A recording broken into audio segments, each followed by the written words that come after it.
안녕하세요. 오늘 우리가 함께 파헤쳐볼 이야기, 시작부터 질문이 좀 도발적이죠? 우리가 너무나 당연하게 여기는 가족 사랑이 과연 윤리적으로 옳은 일일까 하는 질문입니다.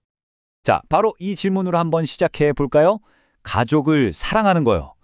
이거 너무나 당연하고 아름다운 일 아닌가요? 그런데 철학자들은 바로 이 당연함에 태클을 겁니다.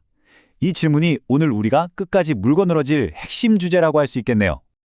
자, 먼저 가족이라는 게 도대체 어떤 얼굴을 하고 있는지부터 한번 들여다볼게요. 어떤 사람한테는 세상의 모든 풍파를 피할 수 있는 유일한 안식처인데, 또 어떤 사람한테는 벗어나고 싶어도 벗어날 수 없는 감옥처럼 느껴지기도 하거든요. 그러니까 가족이라는 게 참 이런 양면성이 있는 거죠. 한쪽을 보면 조건 없이 나를 받아주고 편안한 휴식을 주는 공간인데, 다른 쪽을 보면 끝도 없는 의무와 책임을 요구하는 공간이기도 하고요. 여러분의 가족은 어느 쪽에 더 가깝다고 느껴지세요? 심지어 프랑스의 소설가 앙드레 지드는 정말 극단적으로까지 표현했어요. 나는 가정을 증오한다. 이 한마디가 가족이라는 울타리가 때로는 개인의 자유를 얼마나 억압할 수 있는지를 아주 강렬하게 보여주는 것 같습니다. 여기서 독일의 철학자 헤걸은 한술 더 뜹니다. 아주 역설적인 말을 남겼죠. 가정은 안식처인 동시에 감옥이다. 이 말 정말 기가 막히지 않나요? 나에게 가장 큰 위안을 주는 바로 그 공간이 어떻게 나를 올가매는 덫이 될 수도 있는지를 너무나 명쾌하게 짚어낸 거죠. 아니, 어떻게 사랑으로 가득해야 할 공간이 감옥이 될 수 있다는 걸까요? 그건 바로 사랑이 통제 도구로 변질될 때입니다. 이 부분을 좀 더 깊이 파고 들어가 보죠. 혹시 이런 말 들어보셨어요? 다 너 사랑해서 그러는 거야. 아마 들어보셨거나 어쩌면 해보신 분도 있을 거예요. 작가 다자이 오사무는 바로 이 지점을 정확히 꿰뚫어 봅니다. 사랑이라는 이름만큼 사람을 지배하기 좋고 또 잔인한 장치는 없다고요.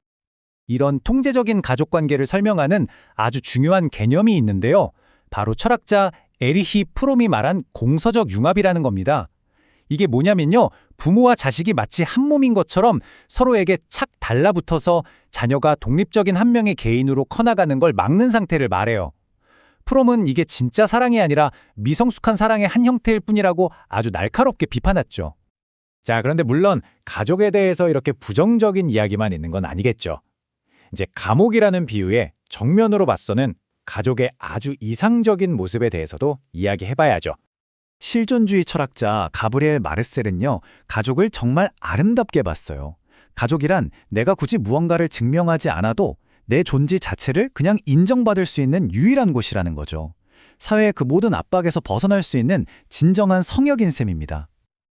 생각해보세요. 우리가 사회에 나가면 끊임없이 증명해야 하잖아요. 나는 쓸모있는 사람이다. 나는 이만큼 할 수 있다고요. 그런데 이상적인 가족은 그런 게 전혀 필요 없는 곳이라는 거죠. 그냥 나라는 존재 자체만으로 충분한 곳, 밖에서 뭔가를 증명하느라 지친 몸과 마음을 회복시키는 곳. 바로 이게 이상적인 가족의 모습 아닐까요? 자, 그럼 이제 시선을 좀 돌려볼까요? 지금까지는 가족 내부의 심리를 들여다봤다면 이제는 이 가족이 세상과 어떻게 관계를 맺는지 그 외부적인 윤리의 문제로 한번 넘어가 보겠습니다. 가족끼리의 이 강한 유대감이 세상 밖을 향할 때 과연 어떤 새로운 질문들이 생겨날까요? 이 지점이 진짜 흥미로운데요.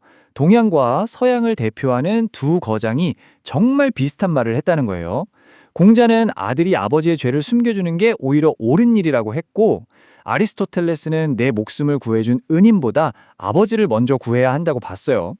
둘 다 보편적인 사회 윤리보다 가족에 대한 의무가 더 중요할 수 있는 그런 특별한 경우를 인정한 거죠. 그런데요, 바로 이 내 가족이 먼저라는 생각, 이게 어쩌면 모든 악의 출발점일 수 있다는 아주 강력한 반론이 있습니다. 여기서 다시 한번 다자이 오사무의 그 충격적인 말이 등장합니다. 가족의 행복은 온갖 악의 근원이다. 아니, 내 가족이 행복한 게 어떻게 모든 악의 근원이 될 수 있다는 걸까요? 좀 충격적이죠? 이게 그냥 철학적인 이야기 같지만 사실 우리 주변에서 매일 보는 가족 이기주의랑 똑같은 이야기입니다.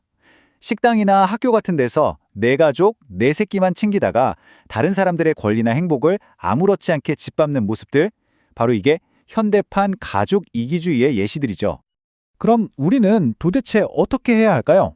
이 딜레마를 어떻게 풀어야 할지 마지막으로 우리의 의무에 대한 균형 잡힌 윤리적 틀을 한번 살펴보면서 이야기를 정리해 보겠습니다.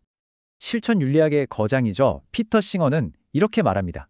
진짜 윤리적인 삶은 나 자신, 그리고 내 가족의 이익을 뛰어넘는 데서 시작된다고요.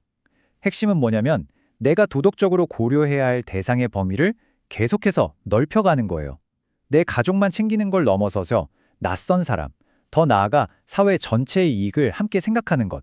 그게 바로 가장 높은 수준의 윤리라는 거죠. 그래서 결국 우리는 다시 이 질문으로 돌아오게 되는 거죠. 내 가족에 대한 이 무조건적인 사랑과 다른 모든 사람에 대한 윤리적인 의무. 이 사이에서 우리는 어떻게 균형을 잡아야 할까요?